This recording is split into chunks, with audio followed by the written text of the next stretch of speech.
ఈ మధ్య హైకోర్టు ఉద్యోగులనైనా, న్యాయవాదులైనా ఎవరినైనా కూడా పోలీసులు లెక్క చేయడం లేదు, కేర్ చేయడం లేదు. వీటన్నిటి మీద ఆఫ్ ది రికార్డ్ హైకోర్టు కూడా చాలా ఆగ్రహంగానే ఉంది.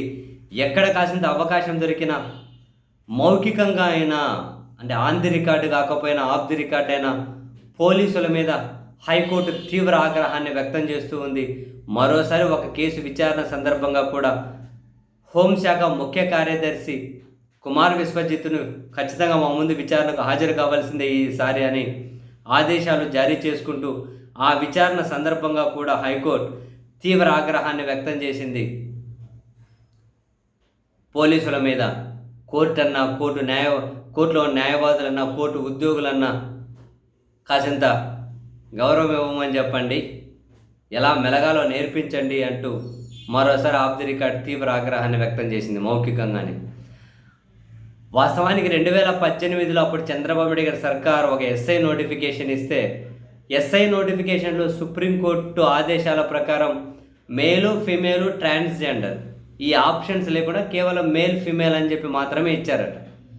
అప్పుడు గంగాబాబు ఒక ట్రాన్స్జెండర్ ఆ ఎస్ఐ నోటిఫికేషన్ ప్రకారం ఆమె అప్లై చేసుకుంటూ ట్రాన్స్జెండర్ లేదు కాబట్టి ఏం చేయాలో తెలియక ఫిమేల్ అని చెప్పి ఆప్షన్ సెలెక్ట్ చేసుకొని అప్లై చేశారట. సో రాత పరీక్ష వరకు రాశారట. తర్వాత ఫర్దర్ ముందుకెళ్ళే క్రమంలో మీకు అర్హత లేదు అని చెప్పి ఆమెను పక్కన పెట్టేశారట. మేల్ ఉంది, ఫీమేల్ ఉంది, ఆమె ట్రాన్స్జెండర్, అర్హత లేదని పక్కన పెట్టేశారట. ఆమె హైకోర్టుకి వెళ్ళింది. ఆమె పిటిషన్ని సింగిల్ జడ్జి కొట్టేశారట.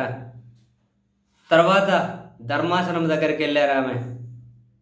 తను ధర్మాసనం దగ్గరికి వెళ్తే దాన్ని విచారణ చేసుకుంటూ చివరికి హోంశాఖ ముఖ్య కార్యదర్శి నేతృత్వంలో ఒక సమావేశం జరిపి ఒక నిర్ణయం తీసుకోండి అని చెప్పేమో హైకోర్టు ఆదేశించింది.